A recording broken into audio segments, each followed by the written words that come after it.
기도하고 시작합니다. 하나님 아버지, 교리 공부, 그리스도론 이 책 한 권을 저희가 한 학기 동안 공부해 왔는데 오늘 마지막 시간입니다. 주영이 함께 하셔서 바른 진리 위에 건강에 서서 신앙생활하는 그런 복된 교회로 삼으시는 것 감사드립니다. 오늘도 주영이 함께 하셔서 진리를 밝히 깨달아 알게 하여 주옵소서. 예수님의 이름으로 기도드립니다. 아멘. 제9장 그리스도의 죽음과 지옥 강화. 페이퍼를 중심으로 하면서 이렇게 나가도록 하겠습니다. 첫 번째, 예수 그리스도의 죽음과 장사 지냄입니다. 자, 예수님의 그 십자가 죽음은 어떤 죽음이에요? 영혼과 육체에 풀립니다. 그러니까 예수 그리스도는 하나님의 인격을, 이걸 신격이라고 그러죠. 또는 육격이라고 그러죠. 육격, 하나님의 육격, 하나님의 신격의 신성과 인성으로 되어 있어요. 신성과 인성. 근데 그 인성은 영혼과 육체지요. 그러니까 십자가의 죽으심으로 영혼과 육체가 우리와 똑같이 분리되는 그런 죽음이었다 하는 얘기예요. 2번, 그리스도는 죽음에서도 인성 곧 영혼과의 연합을 계속하였다. 그러니까 그리스도께서 죽으실 때 그 하나님으로서 신격을 가지고 있잖아요. 하나님이라는 인격을 가지고 계시잖아요. 그 인격 아래 신성과 인성으로 결합되어 있는데 죽음이 뭐예요? 인성인 영혼과 육신이 분리되는 거죠. 그런데 하나님의 인격으로 이루어진 신성과 인성의 영혼은 계속 연합되어 있다는 얘기예요. 인성에서 육체만 분리가 된 거죠. 그 말 알아듣죠? 알아듣겠습니까? 그것이 913에서 얘기하는 거예요. 다시 봐요. 자, 예수 그리스도는 어떻게 돼 있어요? 지금 우리가 공부한 대로 인격이 하나님 인격이란 말이에요. 하나님 인격에 하나님의 신성, 그 다음에 인성의 결합이란 말이에요. 지금 계속 공부했는데도 여러분이 제대로 책을 읽고 정리가 안 돼서 지금 처음 듣는 얘기처럼 들리는 거예요. 예수님은 하나님으로서 인성을 취하신 거예요. 그러면 하나님은 하나님의 인격과 신성으로 되어 있는 거죠. 예? 하나님의 인격과 신성으로 되어 있단 말이에요. 그래서 하나님인 거야. 거기다가 인성을 취하신 거예요. 그러면 인성은 뭘로 되어 있느냐? 영혼과 육신으로 되어 있단 말이에요. 그러면 예수님이 십자가에 죽으실 때 하나님의 인격이 신성으로 되어 있는데 인성을 취하신 그 인성이 죽은 거란 말이에요.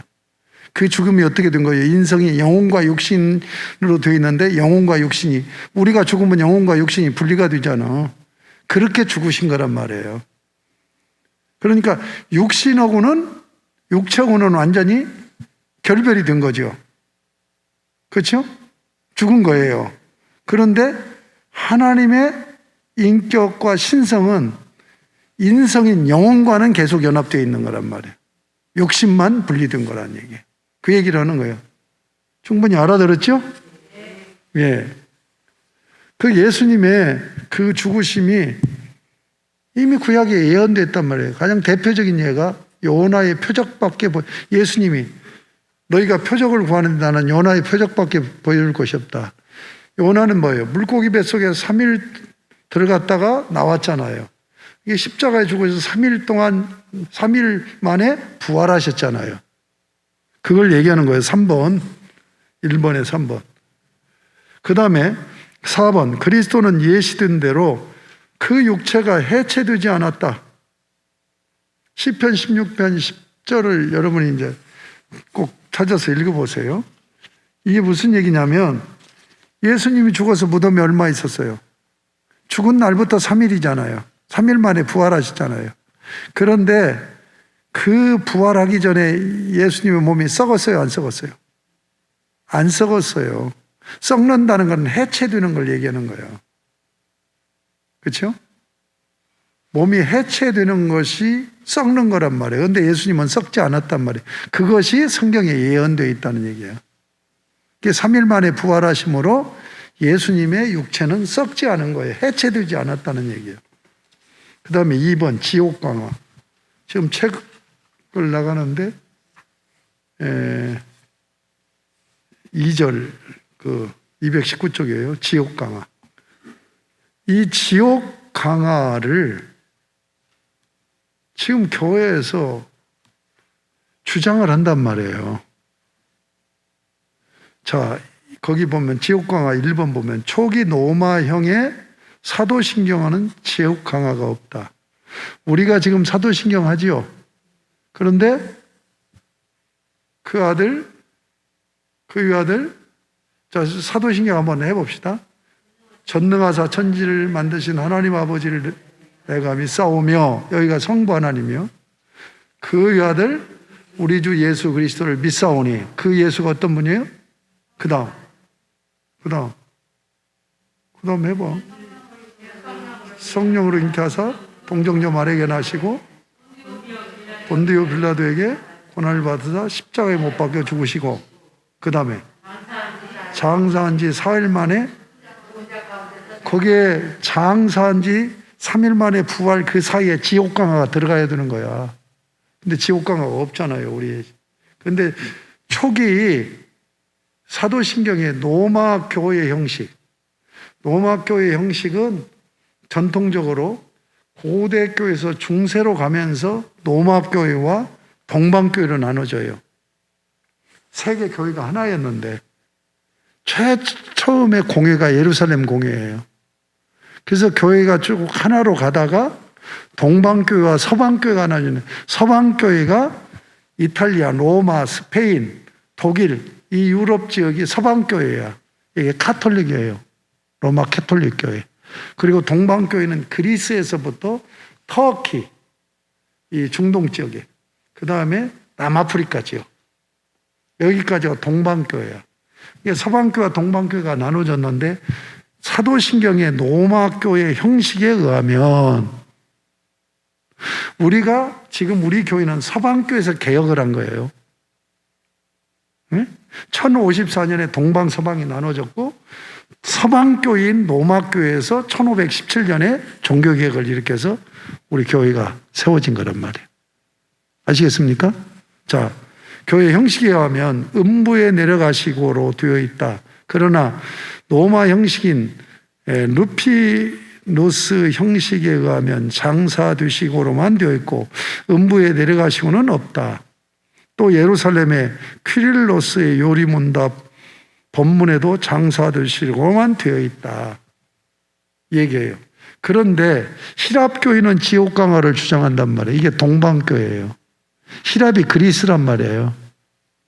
예, 이 동방교회에서는 여기 읽어봅시다. 히랍교는 그리스도의 신성이 영혼과 함께 음부에 가서 거룩한 조상들의 영혼들을 해방하여 십자가에 못 박힌 강도와 함께 그들을 낙원으로 옮겼다고 가르친다. 이렇게 그리스도의 지옥 강화를 당연한 진리로 가르친다. 그러니까 서방교회인 로마교회는 지옥 강화를 얘기하지 않고 고백하지 않고, 동방교회인 이 동방교회를 정통교회라고 그래요. 올스독스 처치, 정교회. 히랍 정교회는 정통교회라는 얘기예요. 서방은 캐톨릭 교회를 얘기하는 거고. 근데 동방교회, 히랍교회는 지옥 강화를 신앙 고백에서 주장하고 있단 말이에요. 그 다음에 보면 로마교회는 조상 림보에로 가서 조상들을 해방을 주장한다. 이건 아까 림보 얘기했죠. 중간 상태를 얘기한단 말이에요. 네, 쭉 여러분들이 읽어보시고 거기 220쪽 보면 나 보세요. 그러나 구약 성도들에게 지금 찾았죠? 구약 성도들에게 중보자의 의 곧 구속사이기 전가되어 구원에 이르렀다. 곧 그리스도의 십자가 피가 시간의 역행에서 구약 성도들에게 적용되고 또 그들의 제사에 적용되어 그들이 구원에 이르렀다. 그러니까 예수님이 십자가 구원을 이루었지만 그 구원의 효력이 구약 이스라엘 백성들에게도 그대로 효력이 돼서 그들도 구원받는다는 얘기예요. 예수 그리스도의 피로. 그러니까 2000년 전에 예수님이 돌아가셨잖아요. 십자가로. 근데 우리는 2000년 후의 사람인데 2000년 전에 있었던 그 역사적인 사건이 효력이 지금도 나타난다 해서 우리가 구원을 받는 거예요. 그런데 구약 성도들은 뭐예요? 그들에게는 미래에 일어난 거죠. 그렇죠. 미래에 일어난 거잖아요. 근데 미래에 일어난 이 사건이 과거에 살고 있던 구약 성도들에게도 적용된다는 효력이. 우리는 미래에게 적용되고 그들은 과거의 성도들에게 적용되고 미래 성도들에게 동일하게 적용된다는 그런 의미란 말이에요. 다 여기에 나오는 베드로전서 3장 19절 때문에 지옥 강화를 얘기해요. 이 말씀이 근거가 되는 거예요. 저가 또한 영으로 옥에 있는 영들에게 전파하니라. 베드로전서 3장 19절 때문에 지옥 강화라는 것을 교회에서 히랍 교회에서는 신앙 고백을 하는 거란 말이에요. 그 이제 쭉 읽어보시면 돼요. 그 다음에 221쪽 루터 교회의 가르침. 지옥에서 승리의 행진을 주장한다. 루터 교회는 그리스도가 제3일에 그의 육체와 영으로로 지옥에 가서 거기서 사탄과 마귀들에게 그의 승리를 알리고 승리의 행진을 하였다고 한다. 그러므로 그리스도가 한동안 지옥에 있었다고 해야 한다는 것이다. 자, 루터 교회가 이런 주장을 하는데 영혼과 육체가 지옥으로 가서 그들에게 승리의 행진을 했다라고 얘기하는 거예요. 그러면 이 교리가 어디에 근거라고 하냐면 속성 전달의 교리에 근거라고 있어요. 내가 전에 얘기했는데 속성 전달. 속성 전달이라는 얘기는 무슨 얘기냐면 하나님의 신성, 하나님은 하나님이니까 시간과 장소를 초월해요. 시간을 초월하는 것을 영원성이라고, 장소를 초월하는 걸 편재성이라고 그래요. 편재성이라는 말은 쉽게 얘기하면 안 계신 곳 없이 계신. 여기에 계시면서 미국에도 있고 전 저기에 다 있어서 시간의 제약을, 공간의 제약을 안 받아. 우리는 김 권사가 여기서 성경 공부하면서 집에 가 있을 수 없잖아요. 그렇죠? 그런데 하나님은 초월하셔요. 영원하시고 안 계신 곳 없이 계시는 분이야. 그런데 육신을 입으면서 그 하나님의 속성이 인간 육을 입은 인간에게 그대로 전달이 됐다는 얘기예요. 그러니까 육체가 뭐예요? 예수님의 육체가 영원하고 편재한다는 얘기예요. 이게 속성 전달 교리예요. 이 교리로 설명하는 것이 두 가지예요. 하나는 성찬 예식입니다. 성찬 예식에서 루터교는 뭐냐면 화채설을 주장해요. 화채설. 화채설은 뭐냐면 포도주와 떡을 줄 때 그게 받아 먹는 사람에게 예수님의 진짜 몸으로 변한다는 거예요. 이게 이제 속성 전달 이론이에요. 그 다음에 지금 지옥 강화를 얘기하는 거예요. 예수님의 육체가 지옥으로도 가고 장소 천국에도 있고 동시에 있을 수 있으니까 전달이 돼서 그래서 이렇게 한다고 주장을 하는 거예요. 이게 이제 속성 전달 교리 때문에 루터 교회 얘기가 이렇게 얘기가 나오는 거예요. 그러니까 지옥에 가서 뭐예요? 승리의 행진하기 때문에 지옥에 내려간 것도 승귀, 높아지심이라고 주장을 한단 말이에요. 자, 그러면 거기 그 밑에 개혁신학의 가르침, 지옥 강화. 그러니까 지금 여기 220쪽에 그 다번에 베드로전서 3장 19절 그거 한번 읽어봐요. 시작. 베드로전서 3장 19절 그거 다 있잖아요. 220쪽. 자, 같이 읽어요. 시작.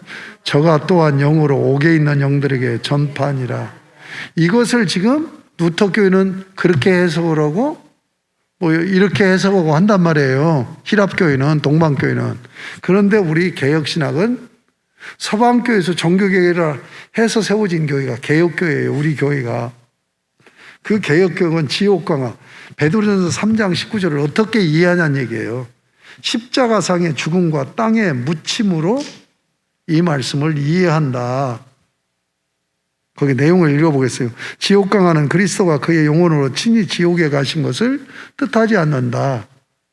그것은 십자가상의 고난의 극치와 죽음과 땅의 묻힘을 말하는 뭐예요? 이건 표현이라는 얘기죠. 문학적인 표현이라는 얘기예요. 이것을 칼빈은 어떻게, 이 개혁교의 중심에 서 있는 신학을 세운 칼빈은 낮아지심의 극치로 이해했다는 얘기예요. 맨 밑에 보세요.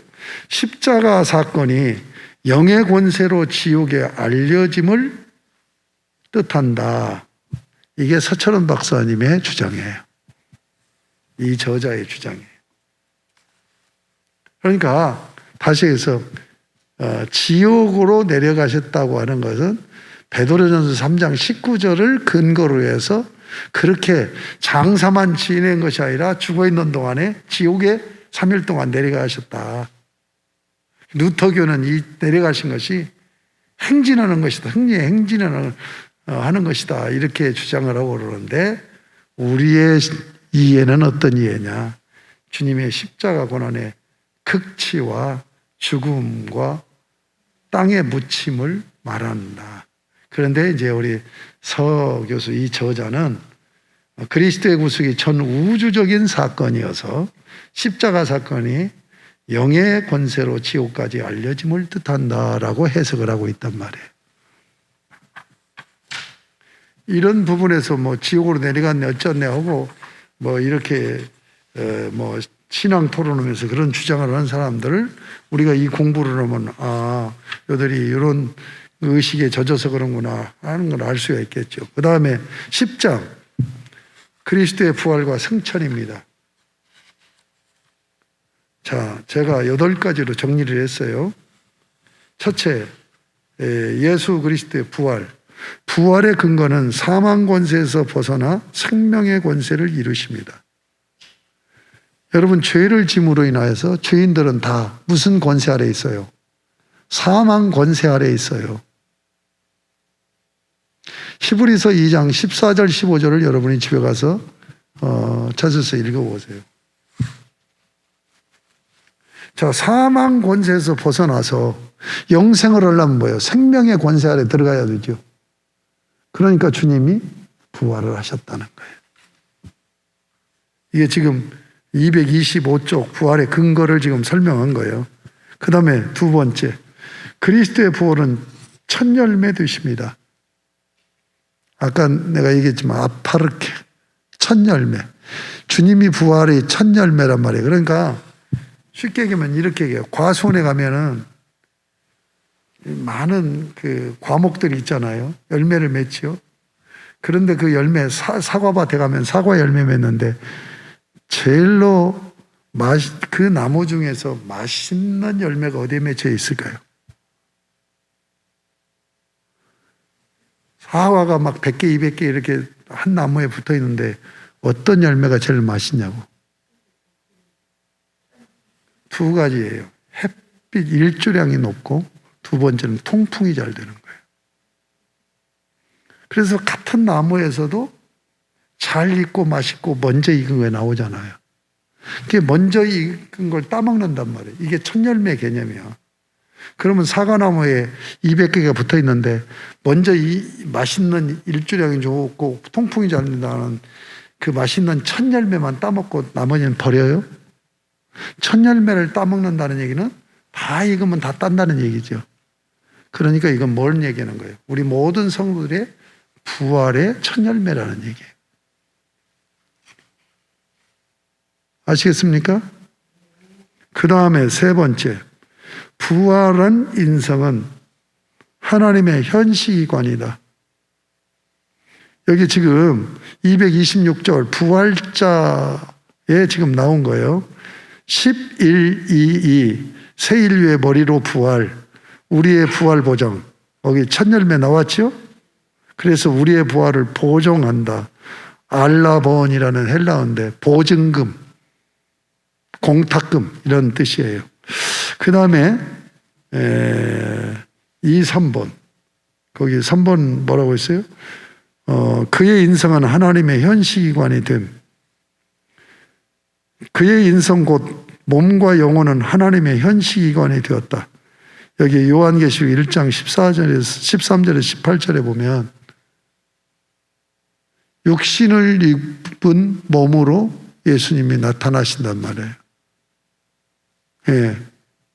그래서 부활한 영육이 하나님을 보여주는 현시기관이다. 형상이라고 해도 다른 말이 아니죠. 현시기관은 하나님을 보여주는 거예요. 예수 그리스도가 아버지하고 하나도 틀린 것이 없이 똑같단 말이에요. 그러니까 나를 본 자는 아버지를 보았다라고 얘기하는 거예요. 근데 부활한 육신, 영혼과 육신이, 그러니까 인성이 하나님의 현시기관이다. 이런 뜻이에요. 그 다음에 네 번째. 부활하심은 하나님의 존재 방식으로 하나님의 영광과 권세로 돌아가십니다. 여기 지금 4번, 5번을 묶어서 얘기한 거예요. 그럼 그 4번 밑에 보세요. 그러나, 찾았어요? 그러나 몸과 영혼이 분리되어 있어서 죽은 자의 상태에 있을 때는 아직 높아지심이라고 할 수 없다. 이게 지금 로마 교회도 나를 먼저 보면 돼. 로마 교회도 높아지심의 첫 단계를 지옥에 내려가심으로 친다. 왜냐하면 그리스도가 옥에 있는 구약 성도들을 해방하였기 때문이다. 루터 교회는 승리의 행진으로 가셨다고 보고 로마 교회는 구약 백성들을 해방하러 갔다. 이렇게 본단 말이에요. 그러니까 높아지시면 그렇게 주장하는데 몸과 영혼이 분리되어 있어서 죽은 자의 상태에 있는데 어떻게 높아지심이라고 할 수 있느냐 하는 얘기입니다. 여러분 책을 읽을 때 이런 것이 이해가 안 될까 봐 내가 설명하는 거예요. 5번 그리스도는 부활로 본래 하나님의 영광과 권세로 돌아가. 그러니까 하나님의 본래 존재 방식, 하나님의 영광과 권세로 돌아가는 것이다. 부활이. 아까 부활 설명했잖아요. 루터 교회는 부활이 그리스도의 인성의 편재와 전지와 전능을 가져왔다고 한다. 인성의 편재라는 말이 뭔 말이에요? 안 계신 곳 없이 계시는 하나님. 부활한 몸이 그렇게 된다는 얘기예요. 그래서 전지하고 전능. 그러니까 이게 속성 전달이란 말이에요. 하나님의 신격의 속성이 전달되었다라고 하는 것이 잘못된 주장이란 말이에요. 이것은 왜 그러냐면 성육신의 부정이 되기 때문에 그래요. 피조물은 편재할 수 없고 속성 변화도 일어날 수가 없다. 만약에 예수님의 육신이 그렇다고 한다면 우리가 부활해서 천국 들어가면 우리가 신이 되는 거예요. 그래서 로마 캐톨릭교회, 지금 천주교회는 천국에 하면 구원받은 우리가 신이 된다고 그러고요. 그래서 큰 신과 작은 신의 잔치가 이루어지는 것이 그들의 종말론이에요. 그런데 절대로 육신은, 예수님이 본 육신은 피조물이잖아요. 그러니까 신이 될 수가 없는 거예요.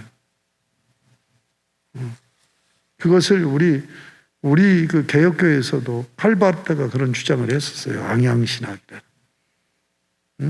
저기는 그 캐톨릭 천주교회는 칼 라흐너가 주장을 하고. 그러니까 두 사람이 같은 주장을 하니까 우리 신학 똑같으네. 그럼 교회 합치자. 그래갖고 운동이 일어났었어요, 한때. 그래서 처음에 한 수건 사업이 있어요. 그게 뭐냐? 동일한 성경을 가져야 되지 않느냐. 그래서 성경을 신부들과 목사들이 같이 번역한 것을 공동 번역이라고 해요. 그럼 공동 번역 성경 보셨어요?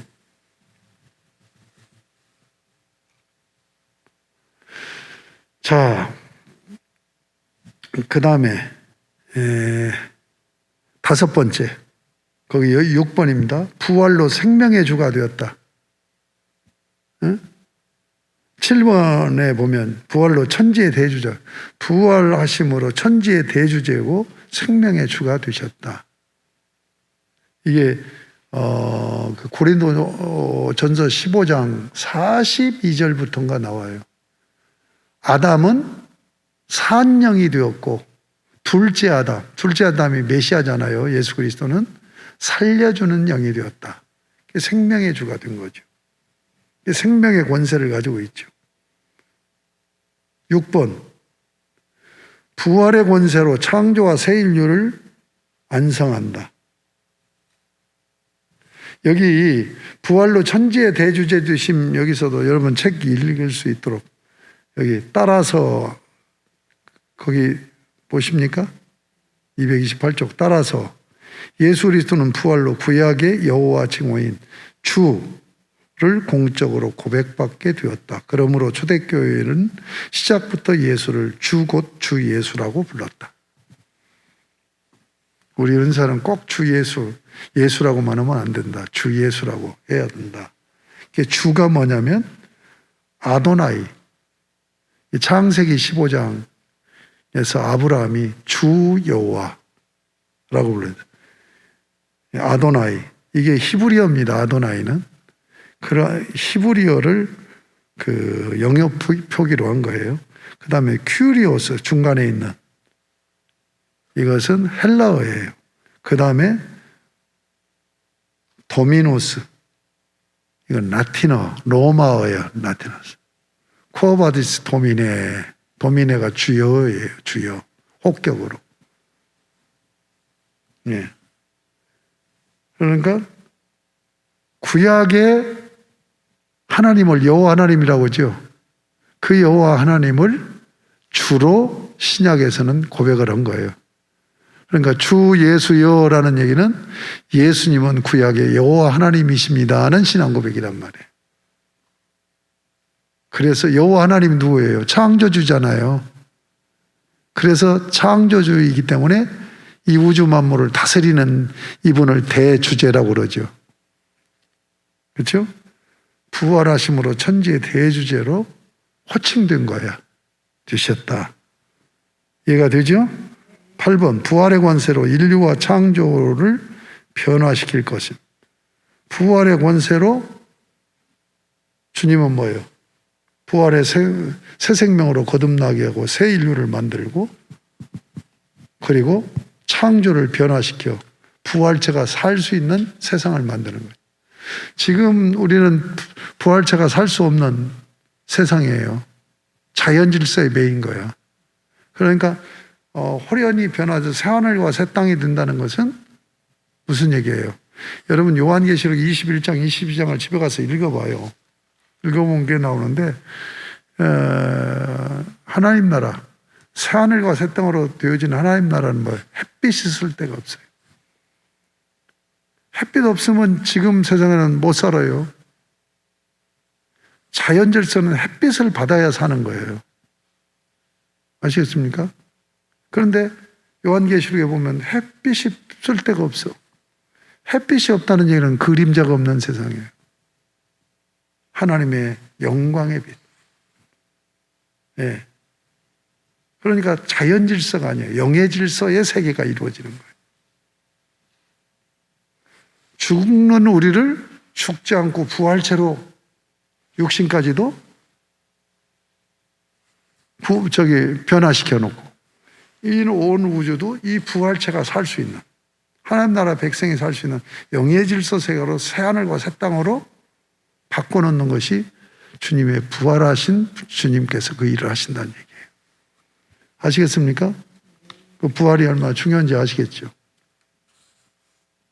자, 부활 후 40일 부활자는 옛 세계의 질서를 질서로 돌아오신 것이 아니고 새 세계의 거주자로 오셨다. 그래서 주님이 재림하면 새하늘과 새 땅으로 변화되는 거예요.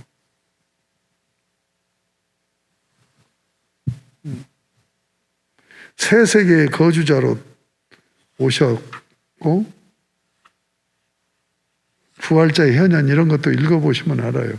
구약부터 보면은 하나님이 사람의 모양으로 나타나요. 이걸 현현이라고 그래요. 하나님의 현현. 이것은 예수 그리스도께서 성육신하셔서 육신을 입고 우리에게 나타나실 하나님을 드러내 보여주실 것을 미리 보여주는 사건들이에요. 쭉 읽어보시면 되고, 부활자에 계시는 그리스도가 하나님을 현시한다. 여기서 231쪽 그 두 번째 단락, 언제 그리스도가 하나님이심, 거기 찾았어요? 하나님의 아들이심을 완전히 현시되었는가? 부활로 현시되었다. 그러니까 부활하기 전에는 뭐예요? 피조물인 육신을 입고 있는데 자연 질서에 매여 있는 거예요. 그런데 부활자는 뭐 영의 질서 속에 서 있는 모습이잖아요. 그래서 하나님의 아들이심을 완전히 부활로 현시하였어. 복음서들이 다 예수의 출생부터 연대기적으로 기록한 것 같아도 초점은 부활로 그의 영광에 빛에서 복음서를 기록하고 있다. 뭔 말인지 알겠어요? 지금 마태, 마가, 누가, 요한복음이 역사적으로 출생에서부터 족보에서부터 이렇게 쭉 기록이 되어 있는 것 같지만, 그러나 그 기록이 뭐예요? 예수님의 부활의 정점에 서서 예수님의 출생부터 더듬어 증언하고 있다는 얘기예요. 알아들으시죠? 네. 바울도 맨 밑에 보면 그의 부활은 하나님으로서의 신분 확증이다. 로마서 1장이 그렇게 되어 있잖아요. 네? 로마서 1장에 보면. 자, 그러니까 부활 후에 이제 하늘로 오르시면 뭐 이건 필연적으로 이제 부활하셔서 하늘로 올라가셔서 하늘 보좌 우편에 앉아서 통치하는 거죠.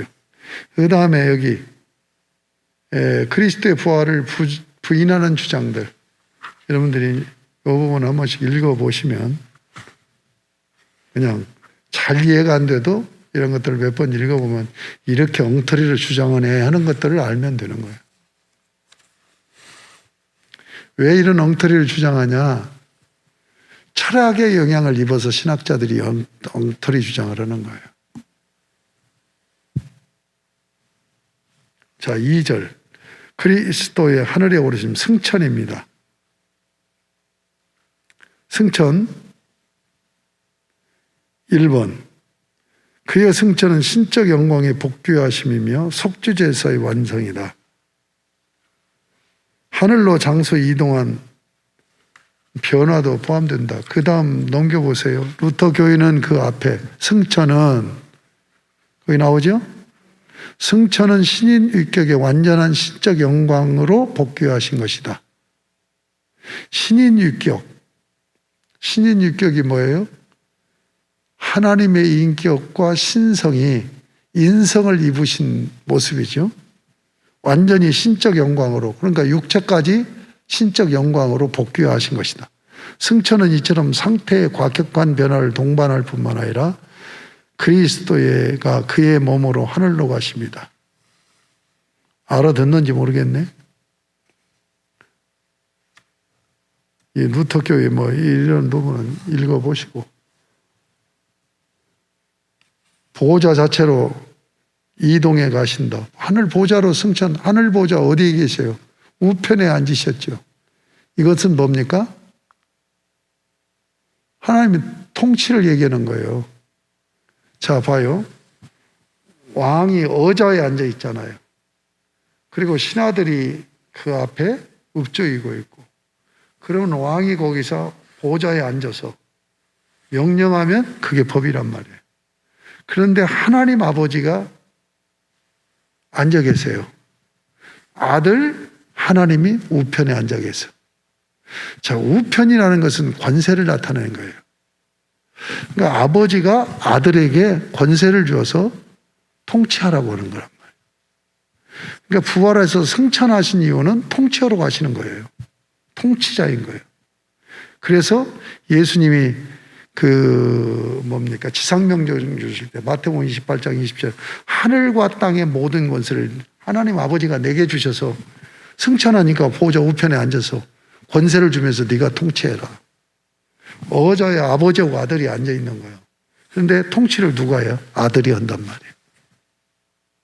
아시겠습니까? 부활해서 승천하신 이유가 거기에 있다는 얘기예요. 자, 또 12는 승천은 속죄제사의 완성이다. 구원의 완성이야. 구원의 완성이 뭘로 나타나요? 통치로 나타나는 거죠. 그렇죠? 그러니까 구원을 완성했으니까 이제 통치하시려고 하늘 보호자 우편으로 승천하는 거예요.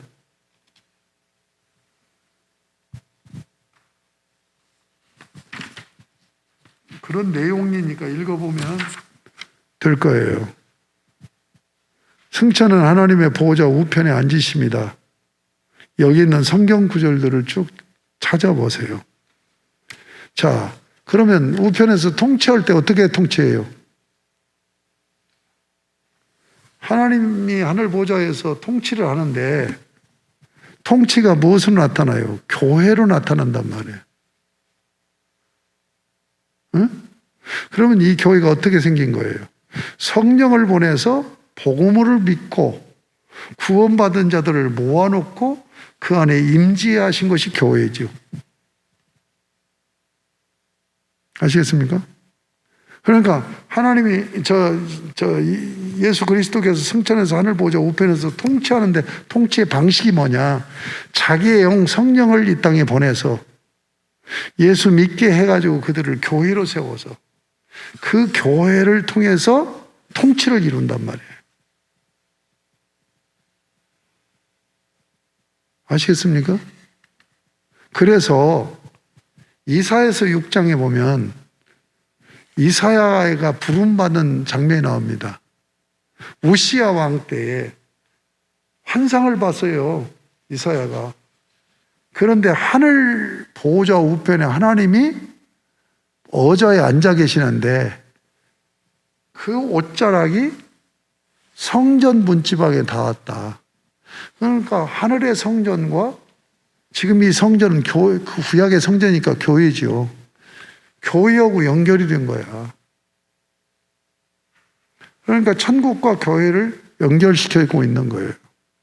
그러니까 하나님이 이 세상을 통치하는 방식은 성령을 보내서 구원받게 하고 구원받은 자들을 교회로 세워서 그들을 부려서 통치를 한단 말이에요.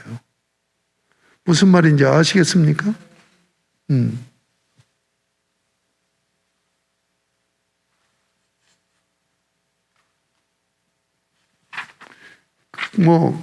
다른 건 여러분 읽어 보시면 되고, 이제 보호자의 앉으심 3절. 보호자의 왕으로 다스림이라고 그랬죠. 내가 쭉 설명했잖아요. 보호자의 앉음은 중보자의 격으로 세상을, 그러니까 그 협약을 하신 거예요. 성부, 성자, 성령 하나님이 세 인격이 아버지 하나님이 아들에게 저들을 십자가로 구속해라. 그러면 구속받은 그들을 너에게 줄 테니까 네가 다스려라. 이 인격은 서로 의논한다고 그랬잖아요. 그것이 경륜이라고 그랬잖아요. 성부, 성자, 성령 인격이 의논한 거예요. 그래서 역할을 맡은 거예요. 그래서 중보자가 되기로 해서 창조를 하시고 구속을 하셨어요. 창조하고 구속을 했으니까 이제 네가 창조하고 구속한 이 백성들을 다스려라. 그래서 아들이 이제, 그러니까 아까 내가 얘기했잖아요. 하늘과 땅의 모든 권세를 내게 주셨다. 아버지 하나님이 자기에게 주셨다는 거예요. 자, 왕으로 다시는데 어떻게 다신다고 아까 설명했잖아요. 성령을 보내서 구원받게 해서 교회로 세워서 교회를 통해서 하신다. 교회를 통해서 어떻게 다스리는, 하나님 나라를 다스리고 확장해 나갈까요? 복음 전파하게 하는 거예요. 그러니까 교회는 복음 전파로 하나님 나라를 통치하는 거예요. 또 하나는 뭡니까? 문화적인 것으로. 십계명과 세계명을 통해서 하나님 사랑하고 이웃 사랑하는 삶의 방식으로 그렇게 해나가는 거죠. 그러니까 교회는 뭐예요? 하나님의 통치의 도구죠. 하나님 나라의 통치의 도구예요, 교회가.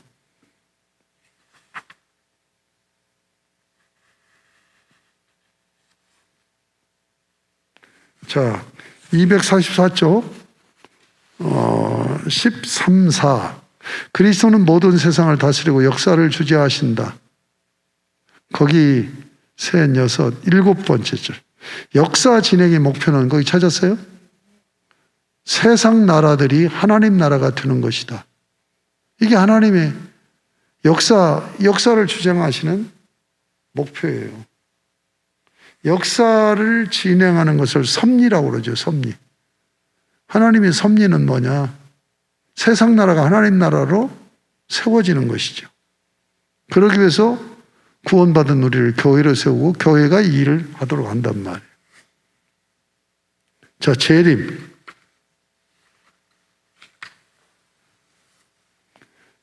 지금 아까 시간에 했던 거 다 지금 다시 반복하는 거죠. 그렇죠?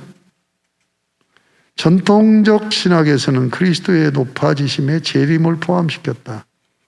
재림으로 그의 대적들을 심판하시기 때문이라고 하나 이것은 바른 가르침이 결코 아니다.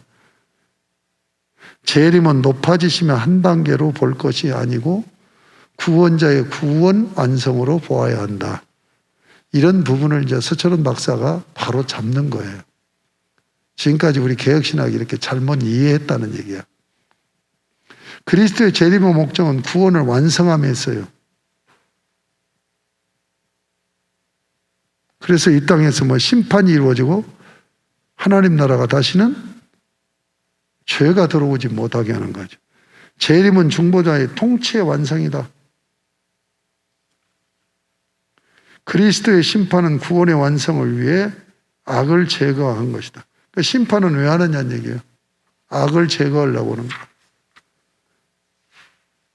악을 완전히 제거함으로 사탄의 권세를 행사하지 못하게 만들. 그리고 하나님은 충만한 임재로 만유 안에 만유가 되신다. 이게 에베소서에 있는 말씀이에요. 4장에 에베소 4장에 만유 안에 계시고 만유의 주가 되시고 만유가 되신다. 이게 만유라는 말을 좀 어렵죠? 한문이기 때문에. 이게 피조세계 우주를 얘기하는 거예요. 그러니까 구원이 완성되는 건 뭐예요? 우주 안에 하나님의 임재의 영광이 가득 찬 거죠. 솔로몬의 성전이 봉헌식을 때 뭐예요? 하나님의 영광이 가득 차잖아요.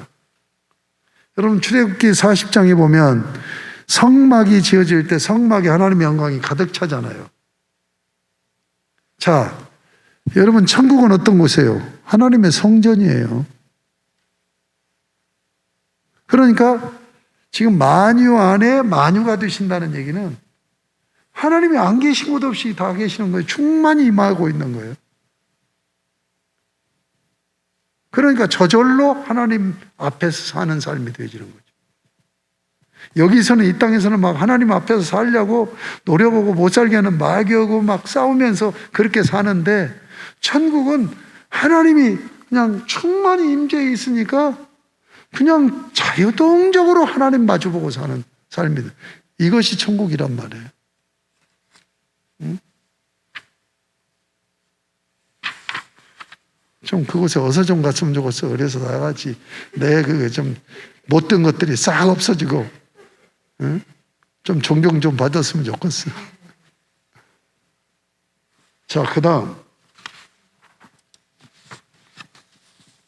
그리스도의 삼중직임. 종말론이 아니기 때문에 재림까지만 얘기하는 거예요. 이제 뭐 심판하시고 부활 뭐 하는 중간 상태 이런 것은 이제 종말론에 나온 거예요. 11장 그리스도의 삼중직임. 자, 이렇게 설명을 할게요. 이 삼중직임은 아담에게 주신, 하나님이 아담에게 주신 거예요. 아담은 삼중직을 가지고 하나님의 백성으로서 사는 거예요. 자, 삼중직은 뭐냐? 이 삼중직이 메시아직이에요. 메시아라는 말이 보통 명사로 기름 붓다라는 얘기예요. 기름 부어서 세워진 직임입니다. 그런데 이것이 고유명사가 될 때 종말의 구원자라는 뜻이죠. 그러면 보통 명사로 메시아직은 삼중직, 세 가지직, 왕직, 선지자직, 제사장직이에요. 이 삼직을 아담에게 하나님이 주신 거예요.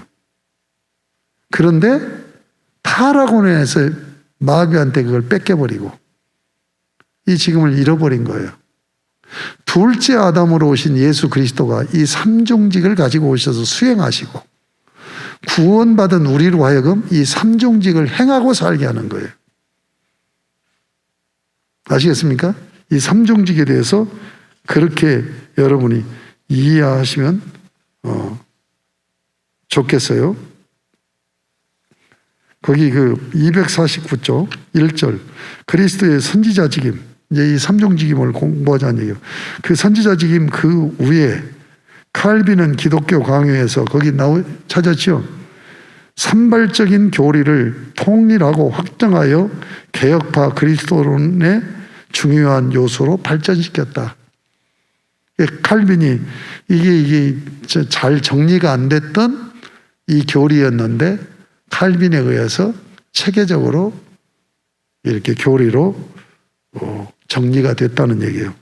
자, 선지자직임 1. 그리스도가 신계시의 원천임으로 선지자임. 계시가 뭐예요? 하나님의 자기를 드러내심이죠. 하나님이 자기를 드러내실 때 처음에 자기를 드러내는 게 뭐예요? 작품으로 드러내죠. 내 책을 읽어보면 아, 저거 장일고 목사 책이네. 작품. 그 작품이 뭐예요? 창조지요. 창조를 통해서 하나님이 그 작품을 통해 자기를 드러내신 거예요. 그리고 특별계시라는 성경을 통해서 자기를 드러내셨어요. 그런데 하나님을 정확하게 드러내시는 최종 계시는 뭐예요? 최상, 최선, 최종 계시는 예수 그리스도죠. 왜 그래요? 100% 하나님을 닮았다니까. 그 얘기를 하는 거예요. 그리스도가 신계시의 원천임으로 선지자. 그러니까 선지자적은 뭐냐면 하나님을 알리시는 거예요. 그러니까 자기가 하나님 100% 닮았으니까 자, 나를 봐라. 하나님은 이런 분이다. 이게 선지자직이란 말이에요. 아시겠습니까? 2번, 그리스도가 하나님의 나타내심 자체이다. 3번, 구원의 길을 가르쳤어. 4번, 율법을 바르게 해석했어. 5번, 성령으로 사람의 마음을 조명하여 진리를 가르친다. 자, 하나님 말씀을 가르치고 해석하신 거죠. 예수님께서. 그래서 예수님의 삼중 사역이 뭐예요? 전파하고 선포한 거예요. 가르치고 치유한 거예요. 진리를 가르친 분이에요, 진리. 진리가 뭐예요? 하나님이 어떤 분인가? 하나님을 드러내는 거죠. 그래서 구원의 길, 율법을 바르게 해석했고, 그리고 오늘 우리에게 뭐예요? 성령으로, 그리스도형인 성령으로 우리의 마음을 조명하여서 진리를 가르치는 거죠.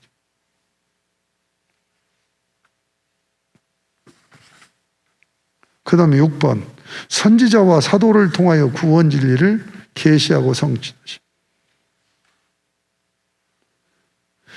구약에는 선지자를 세워서 하나님의 구원 역사를 가르치게, 하나님의 하실 일, 하나님의 의도하심을 그리고 신약에는 사도들을 통해서. 그래서 나온 결과물이 교회잖아요. 자, 7번. 제2아담으로서 하나님의 경륜을 바르게 해석하였다. 예수님이 제2아담으로 오신 거예요. 그래서 아담의 신분과 아담의 사명을 회복시킨 거죠.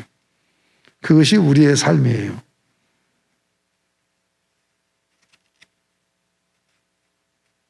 여기서 중요한 말이 하나 또 나왔기 때문에 252쪽에 밑에서 다섯째 줄. 그리하여 믿음 여부에 따라 미래의 역사가 어떻게 전개되고 성취될 것임을 밝혔다. 믿음으로 미래 역사가 어떻게 되는가를 밝히셨다. 이거 굉장히 중요한 얘기입니다. 8번. 그리스도가 하나님의 말씀 자체이다. 거기 내용 보세요. 예수 그리스도가 하나님의 마지막 말씀이다.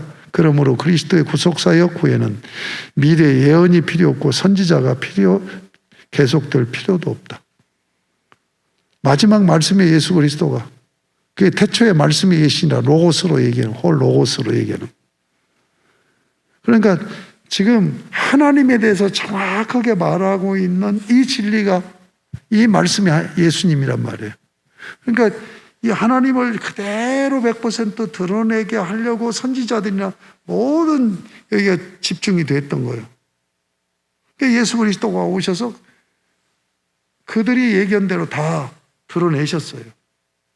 진리 드러내셨어요. 그러니까 더 이상 예언자도 필요 없고 필요가 없는 거예요. 그 얘기를 하는 거예요.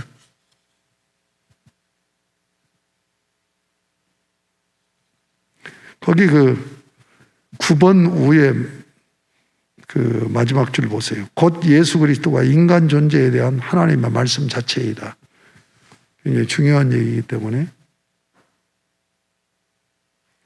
자, 모든 인류가 지식에 이르게 한다. 자, 세 번째 줄. 그러므로 인류가 지식에 이르는 것은 성령을 통한 그리스도의 역사이다. 또 중요한 얘기예요. 10번. 모든 성경 계시가 그리스도의 구원 사건의 해석으로 종결된다. 그렇죠. 구원받고 하나님의 백성으로 회복되는 것으로 얘기가 되는 거죠.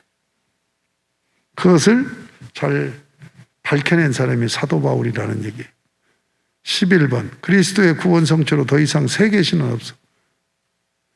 이제 계시가 더 이상 없어요. 그래서 하나님, 하늘에서 성부 하나님 말씀하셔도 성경을 인용해 갖고 말씀하세요. 더 이상 계시는 종결되고 완성된 것입니다. 2절. 그리스도의 왕직. 그리스도의 다스림이 바로 하나님의 나라이다. 그리스도의 임직으로 하나님 나라가 시작됐어요. 임직이 어떻게 이루어졌어요? 예수님이 세례받으십니다. 하나님의 나라는 그의 피로 백성을 속량합니다. 맨 밑에 그러므로 성령이 인류에게 오시는 일은 오순절의 반복으로 이루어지지 않는다. 한 번 오신 성령이 새 인류와 함께 영구히 거하신다. 이게 지금 뭐냐면 오순절 순복음교회가 오순절 성령 강림이 반복된다라고 얘기해요. 반복설. 우리는 단회설을 주장하죠. 단회설. 자, 창세기 6장 3절에 보면 하나님이 왕이 되시고 자기 백성들이기 때문에 하나님의 영, 성령이 그들 안에 거하시는 거예요. 그래서 다스리는 거예요. 근데 창세기 6장 3절에 보면 인간이 육체가 돼서 하나님의 영이 영원히 거하지 않는다. 떠나버리죠. 그리고 하나님이 쓰시는 사람들에게 영이 와서 그 사람들만 역사하고 또 가버리고 그래요. 근데 오순절 성령 강림으로 예수 믿는 모두에게 영원히 성령님이 거하시는 거죠. 아시겠습니까? 그러면 오순절 순복음께서 성령 세례 받아야 된다. 그리고 잘못 가르치는 거죠. 성령님이 들어왔다 나갔다는 뭐냐냐. 한번 오시면 우리가 예수를 그냥 믿는 게 아니에요. 고린도전서 12장 1절에 뭐냐면 성령이 아니고는 아무든지 예수를 주라 시인할 수가 없다고. 내가 합리적으로 이해돼서 믿는 게 아니란 성령의 역사에서 믿기 때문에 다시 태어났다고 거듭남을 얘기하는 거예요. 아시겠습니까? 그러니까 우리가 예수를 믿는다는 건 성령이 내 안에 거주하신단 말이에요. 그래서 고린도전서 3장 16절에 너희 몸이 성령에 거하시는 전인 줄을 알지 못하느냐. 거하고 있는 거예요. 그런데 오순절은 그게 아니란 말이에요. 그래서 성령이 거하시게 하려면 불세례 받아야 된다라고 얘기를 해야 된다. 불세례를 받아서 성령이 왔다 갔다 하는데 그분이 거하시는 것이 아니고 능력을 받는 거죠. 성령의 능력이 임하는 거예요. 성령의 인격이 들어갔다 나왔다 하는 게 아니고 예수 믿는 자에는 성령의 인격이 항상 거하셔. 그런데 내가 한번 설명했잖아요. 하나님은 인격이기 때문에 아주 완성된 인격이잖아요. 그러니까 누가 뭘 하는 걸 간섭을 안 해. 여러분 하나님이 우리 하나님인데 왜 여러분 죄 지을 때 그거 안 말리옵니까? 죄 못 짓게 해야 될 거 아니에요. 근데 그렇게 안 한다니까? 그가 죄를 짓는 자유의지까지도 존중을 해준다니까? 그러니까 하나님이 인격자이시기 때문에 성령 하나님이 내 안에 거하시도 내가 성령님과 인격적으로 의논 안 하면 성령 하나님은 가만히 계신다니까. 그러니까 꼭 밖으로 성령이 소멸되고 나가 있는 것으로 생각한단 말이에요. 성령님은 오순절 성령 강림으로 하나님의 백성들에게 영원히 거주하시는 거예요. 그런데 거주하는데 나에게 성령 역사가 나타날 때가 있고 안 나타날 때가 있는 것이 뭐냐. 인격적으로 내가 그 성령 하나님의 인격을 나의 주인으로 모셔드리면 그분이 일하시고, 그렇지 않으면 비켜서서 그냥 네가 하고 싶은 대로 하라고. 그러니까 완전한 고상한 인격이고 완성된 인격이기 때문에 이래라 저래라 이렇게 뭐 그냥 귀찮게를 안 넣는다니까. 아시겠습니까? 그러면 오순절 교회에서 순복음교회에서 성령 세례 받는다는 건 뭐냐? 성령의 능력을 힘입는다는 얘기예요. 그렇게 이해하지 존재론적으로 성령이 나가고 들어오고 하는 것이 아니란 얘기예요. 그 부분 잊지 마시기 바랍니다.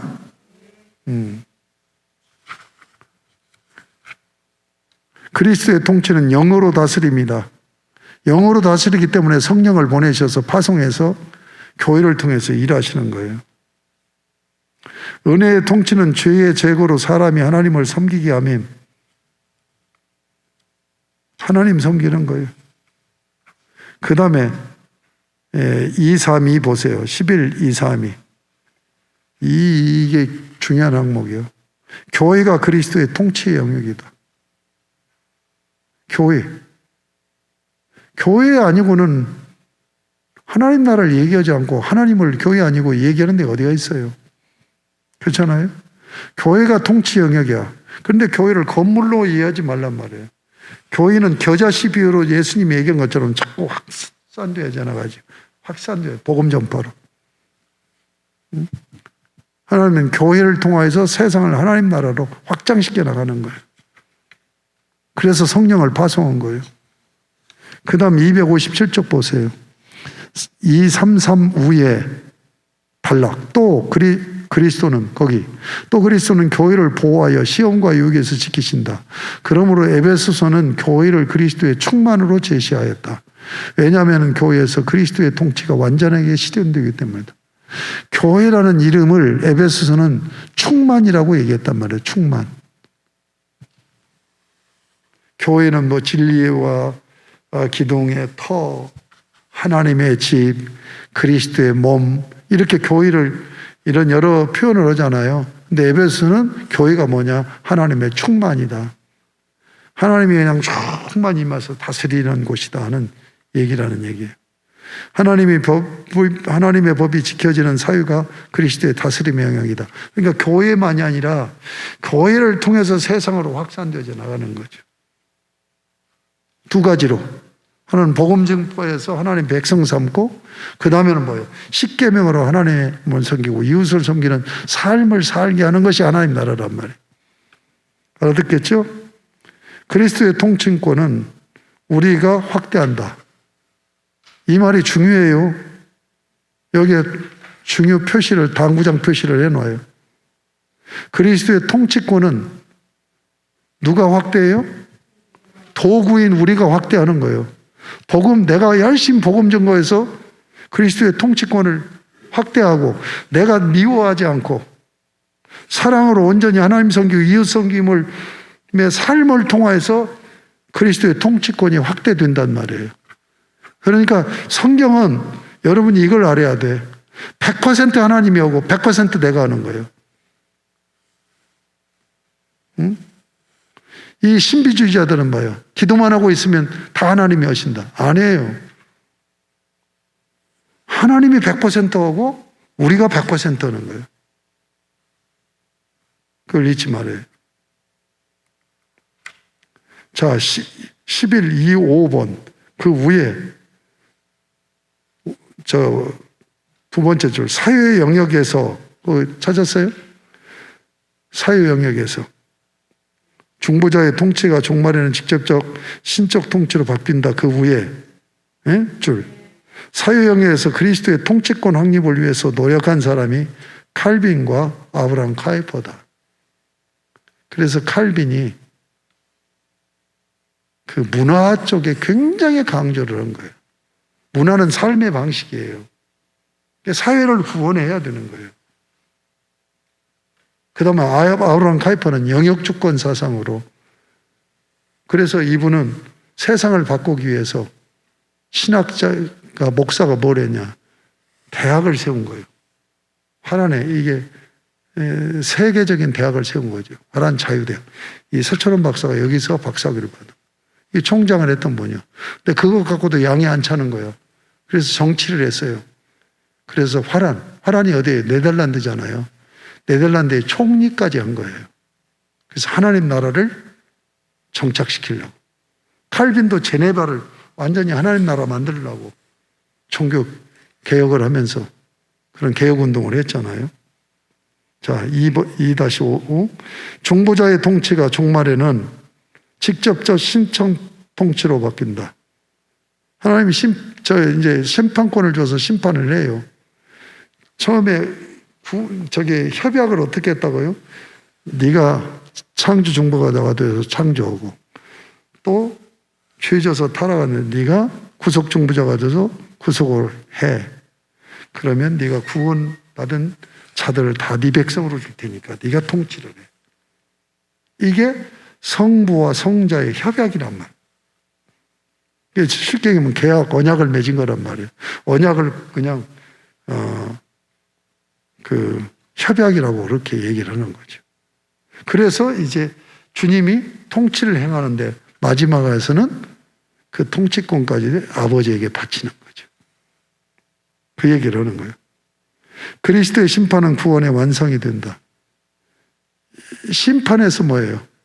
완전히 분리시켜버리는 거죠. 심판은 뭘까요? 분리시키는 거예요. 죄인과 의인을. 그것을 성경에서 뭘로 얘기해요? 알곡과 가라지. 염소와 양으로 얘기하잖아요. 염소와 양이 잘 몰라. 알곡과 가라지가 나중에 추수하기 전까지는 그게 비슷비슷해. 그러니까 이 세상은 같이 사는 거예요. 그런데 심판은 뭐냐? 이거를 구분하는 거죠. 선과 악을 구분하는 거란 말이에요. 그래서 구원이 완성이 되는 거예요. 악이 없어야 구원이 완성이 될 거 아닙니까? 맞죠? 악이 그냥 있으면 계속 죄짓게 되는 거죠. 심판 후에 하나님의 임재가 충만해진다. 거기 첫 번째 줄 보세요. 심판으로 세상 나라들이 그리스도의 나라가 된다. 거기 그 밑에 이 팔 앞에 불교와 힌두교도 있죠? 모든 이방 종교들은 인생의 기본 문제인 생로병사를 무로 돌림으로 곧 개별 존재의 말살로 해결하려고 한다. 없어지는 것, 무로 없어지는 것으로 이거 해결하려고 하는데 그게 아니죠. 그리스도의 왕권은 영원하다. 그 다음에 9번. 그리스도의 왕권 행사로 세상 권력이 신적 성질을 상실한다. 자, 거기 내용을 좀 읽어볼게요. 그리스도의 통치로 모든 세상 권력은 신적 성질을 상실하였고 악마적 성격을 벗게 되었다. 따라서 어떤 권세도 절대적이고 궁극적이 되지 못한다. 주님이 완전히 구원을 완성했을 때는 이 세상의 모든 권력이, 세상적인 권력이 싹 없어진다는, 신적인 통치 아래 들어간다. 이 지금 그리스도의 왕직입니다. 그 다음에 마지막 3절, 그리스도의 제사장직. 그리스도는 성령으로 그의 구원을 계속 적용하신다. 제사장이 하는 사역이 두 가지입니다. 제사 사역이고 그 다음에 중보 사역입니다. 죄 문제를 해결한 제사 사역이에요. 그래서 구약의 제사장들은 계속해서 제사를 집례했죠. 근데 히브리서의 가치는 뭐예요? 예수 그리스도께서 영원한 대제사장이 되시고 자기가 친히 제물이 돼서 단번에 한 번으로 제사를 마친 거예요. 제사장으로서. 그런데 그 속죄 제사권이, 제사의 효력을 성령으로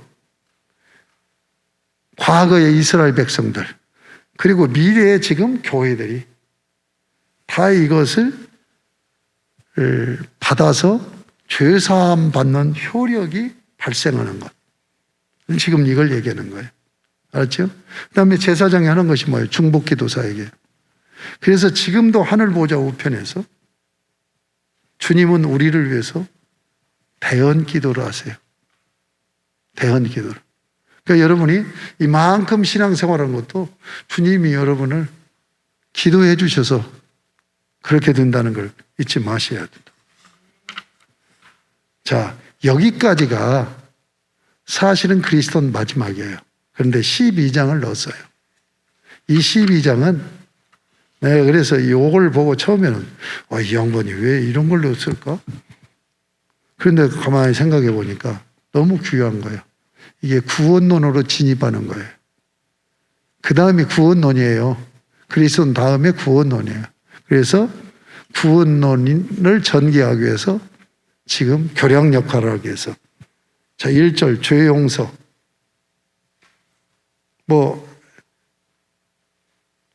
이건 읽어보시면 아세요. 죄 용서. 그 다음에 의의 선사. 의의 선사. 의가 뭐예요? 자, 예수 그리스도는 거기 보세요. 예수 그리스도는 죄 용서 곧 의를 사람들에게 선사하셨다. 의는 하나님 앞에서 사는 생존권이어서 믿는 자들이 영생하게 되었다. 선, 악. 선을 행하면 살고 악을 행하면 죽는다.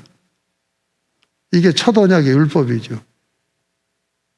그러면 의는 뭐예요? 선을 행하는 거예요. 선이 뭐예요? 하나님 앞에서 하나님을 섬기는 거예요. 그런데 반역하고 죄 지은 자들을 예수 그리스도의 피로 죄 용서하시고 또 의롭다라고 의를 선사하셔서 이게 칭의예요. 칭의. 이게 이제 구원론에서 나오는 거예요. 칭의를 하신 거예요. 또 의롭다고 하나님의 의를 선사하셔서 예수 그리스도의 의를. 거기 267쪽 보세요. 밑에서 8째 줄. 그러나 그의 죽음이 나오죠? 대속적 죽음이므로 그의 죽음이 정당화되려면 그가 부활해야 한다. 부활이 예수 그리스도의 죽음을 대속의 죽음으로서 정당화한 것이다. 그의 죽음이 죄값을 치름이라는 정당화가 부활이다. 예수님이 구속을 완성하는 표가 부활이에요. 이게 죄값 치러진 거예요. 자, 3절 영생의 선사. 거기 세 번째 단락, 영생을 인류에게 주기 위해, 거기 나옵니까? 예, 영생을 인류에게 주기 위해 예수 그리스도는 영생 자체로 오셨다. 그 안에 생명이 있었으니 이 생명은 사람들의 빛이라. 요한복음 1장 4절 얘기죠. 따라서 그를 믿는 자에게는 영생을 주신다. 예. 자, 구원이 뭐냐 하는 걸 지금 얘기하는 거예요. 구원이 죄 용서, 의를 선사하고 영생을 선물로 준단 말이에요. 영생이 뭐라고 그러죠? 하나님 앞에서 사는 생존권을 획득한 거죠. 그 다음에 4절 뭐예요? 하나님의 아들이 되는 거죠. 아들이. 그러니까 구원을 지금 이렇게 여러 가지로 분류한 거예요. 나는 구원을 설명할 때 죄값을 해결한 죄사함과 하나님의 아들됨이라고 그랬죠. 죄사함 받고 의의 선사를 받고 영생을 선물로 얻고 하나님의 아들이 되었다. 이게 설명이 되는 거예요. 270쪽 보세요. 밑에서 7번째. 또 그리스도의 자신이 하나님으로서 누리는 영광에 그의 분신들로 동참하게 하신다. 예? 먼저 그의 영광의 몸과 같이 변화시킨다. 그러니까 그리스도의 자신이 하나님으로서 누리는 영광에 우리를 그의 분신들로 동참시킨다는 거예요. 그것이 첫 번째가 뭐예요? 우리가 영화롭게 되는 거죠. 영화가 뭐라고 그랬죠? 죽은 자가 부활시키는 거예요. 예수님의 영체로 부활된단 말이에요. 그리고 살아있는 자는 어떻게 돼요? 호련히 변화시킨단 말이에요. 이게 영화가 뭐냐? 하나님으로서 누리신 영광에 동참하는 거예요. 뭔 말인지 아시겠습니까? 자, 밑에서 세 번째 줄. 창조주 하나님을 비워도 큰 영광인데 하나님의 영광을 내 영광으로 삼게 된다. 이렇게 아들로 삼았기 때문에 하나님은 구원받은 자들로 영화롭게 하신다. 이게 굉장히 중요한 얘기예요. 그런데 지금 천주교는 뭐예요? 신이 된다라고 얘기한단 말이에요. 우리는 신이 될 수가 없어요. 피조물이에요. 아시겠습니까? 피조물이에요. 그런데 하나님의 영광에 동참하는 거예요. 신은 되는 건 아니야.